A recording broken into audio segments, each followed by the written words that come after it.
Welcome back YouTube. Today I have a special video for you all and I want to cover why hidden calories are killing your off-season and contest preparation progress.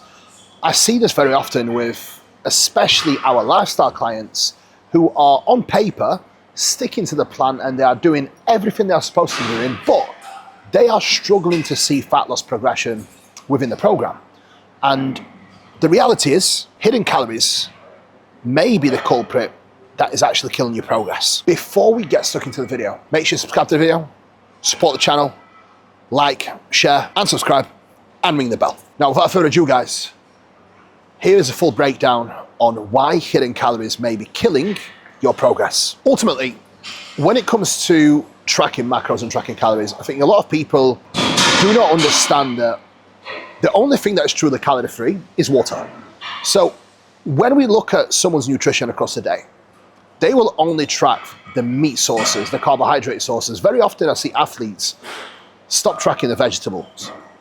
They stop tracking the sauces, seasonings, which over the course of a day, if someone is not tracking a number of inputs that do contain calories, such as sauces, different veg sauces, and even some condiments, this could potentially add between 100 up to 200 calories, and even 300 calories in some cases, extra calories per day that they are not accounting for. An extra 300 calories for a smaller female could quite literally put them at maintenance calories and negate the calorie deficit completely. This is where you have to be wary that sometimes when it comes to tracking, and sometimes when it comes to sticking to if it fits your macros approach, without consistency in how you measure your food, it may impact your calorie deficit, or it may impact your calorie surplus, where unintentionally you may be overeating, driving your calorie surplus higher and driving fat gain higher, or unintentionally you may be undereating and losing too much weight. So you have to consideration that when it comes to tracking your food, you need to keep things standardized. I personally think that sometimes people actually use MyFitnessPal incorrectly. And the difference in some of the different food sources you get, in MyFitnessPal, for example, when you type in chicken breast, it will give you 5 different options of chicken breast, and per 100 gram, each option has different calories. So it's impossible to actually get your targets right if you do not understand how much calories each food source actually has. So first and foremost, anyone who's looking to actually learn how to track effectively, you should all learn how to track your macros accurately through understanding what each food actually contains. And this can be tricky, especially depending on where you actually live and what country you're from. So generally, what we see as coaches is people sticking to the plan, people following the protocols, people doing everything they are supposed to be doing, and yet they are not seeing any fat loss. The best phrase I can give you is what Jordan Peters always reminds me is, the only thing that's truly calorie-free is water. Take that into account. Now, what are hidden calories? Hidden calories are simply things we are not accounting for. And it could be so many different things. Generally, the most common is sugar-free or calorie-free sources that claim they are calorie-free, yet they are absolutely not. Especially when you look at the serving size and they claim it's 0 calorie, but the serving size is minuscule. People are then using 10, 15 grams, which would probably equate to 40, 50 calorie servings. So you have to understand how to actually read labels, because a lot of products that claim have 0 calories also have very small writing on them explaining that it's for a very, very little portion. And the biggest culprit of that is actual cooking sprays. Each cooking spray is 0 calorie if you stick to the guidelines, which is 1 spray. However, I have never ever seen anyone just do 1 spray when using any cooking sprays. It's always probably 10, 15, 20 sprays, which could easily equate to 3-4 grams of fat added on top of each meal. Now, imagine this. If you're using a cooking spray or an oil spray across 5 different meals and you are adding 4 to 5 grams of fat per meal, that could be an initial 25 grams of fats added per day. 1 gram of fat has 9 calories. So imagine that. You could be adding over 200 calories to your day just through a calorie spray. Other most common products that I feel like do impact progress is a lot of products that claim they're sugar-free, and generally sugar is always replaced with dextrose, which companies can actually get away with claiming they're sugar-free, but essentially they still have carbohydrates in them. Although products may seem like they're sugar-free, they are actually not. So essentially, it all comes down to understanding how you actually read labels and making sure that anything that you put in your mouth is accounted for, and you have an understanding that if it's not water or it's not part of your plan, it may contain calories which will impact your progress, whether you're in prep or in off-season. A huge common mistake I see athletes make, and even some professional athletes I've worked with in the past, is coffees, right? I was working with a professional athlete of mine for many years, and because I got a deep understanding of how her body works, I knew if something was off or not. And we got to a point where progression stalled with her fat loss phase. She was in prep about 4 weeks out from the show, and she unintentionally was having a coffee, but it wasn't a black coffee, it was a coffee with milk and extra additives in them. And each coffee actually contained 320 calories.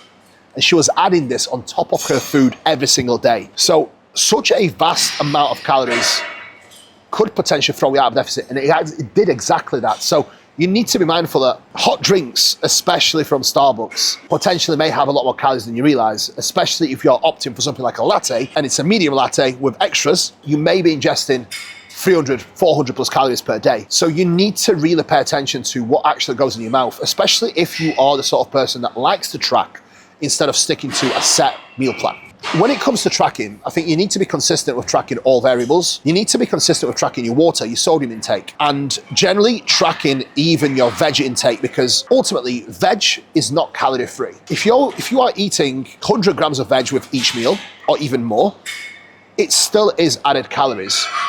And generally, if you are not tracking fully, the variance in your fiber intake could skew the assessment that is needed and consistency in your body weight readings. The same applies when it comes to your sodium intake, the same applies when it comes to your water intake.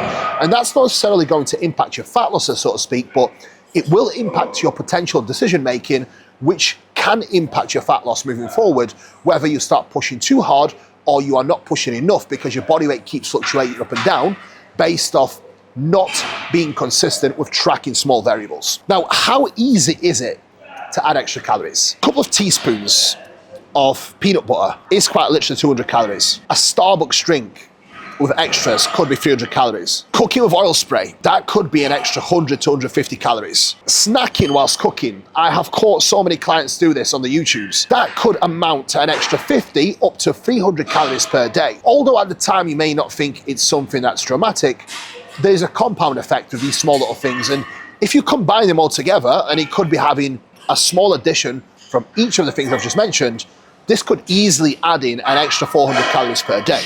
So these are the hidden calories that you may not be aware of at the time, and you may think are okay because it's such a small little thing at one given time, but the compound effect across the day will amount to a large influx of calories that can throw your progression out of the window. A huge point that I think is worth mentioning is FDA, especially in America, allows for 15 up to 20% of inaccuracy on labels. This is mainly in America. In Europe, I think they're only allowed around 10%. So if you are tracking your food using labels on the food that you are buying and eating, and the food is processed, the likelihood of the calories not being fully transparent on those products is extremely high. 20% may not sound like much. If you add this up across the day, the variance could be 500 up to 1,000 calories, depending on where your calories are actually sitting. So you have to take that in consideration, and you have to take consideration your food sources. Generally, if you are buying products that are whole foods, one single ingredient foods, it's impossible to see such large variance. However, if you are dieting using various different products like fancy milks or fancy calorie-free or low-calorie products that are not truly calorie-free or low-calorie due to the allowance that FDA approves of 20%, and in Europe around 10%, this quite literally could be negating your ability to lose body fat through you taking in more calories than you actually think. So generally, if you live in the USA, you need to be more cautious of this. If you live in Europe, the margin for error is still smaller. However, it's still significant enough. If you do add these things together, it may impact your progress. My final thoughts on how you can avoid and mitigate hidden calories killing your gains. Be consistent with how you're tracking your food. Make sure you're using whole foods and make sure you minimize the intake of processed foods, which essentially will not only give you much more bang for your buck for your calories, but you will get better micronutrient profiles, less systemic inflammation, and less variance when it comes to the calories that you are ingesting. Also, we at Team MK Coaching do have a comprehensive sheet which includes the data of calories that are actually accurate from the foods. So this negates the need to use MyFitnessPal for tracking if you are choosing to have variety, which we always promote. However, the variety has to come from whole foods and it has to be consistent within your calorie intake without risking taking in potential foods that are going to throw off your calorie deficit. Guys, hope you enjoyed today's video. If you are struggling to lose body fat, if you are struggling to make progress, get in touch at Team MK Coaching, see how I can help you. For consultations, coaching, visit Team MK Coaching. Code Kuba10 at Train by JP and code Kuba at Hardbody if you want to support me, support the channel, and make sure you like, share, and subscribe. Guys, don't let hidden calories kill your gains and kill your fat loss progress. Thank you, and peace out for now.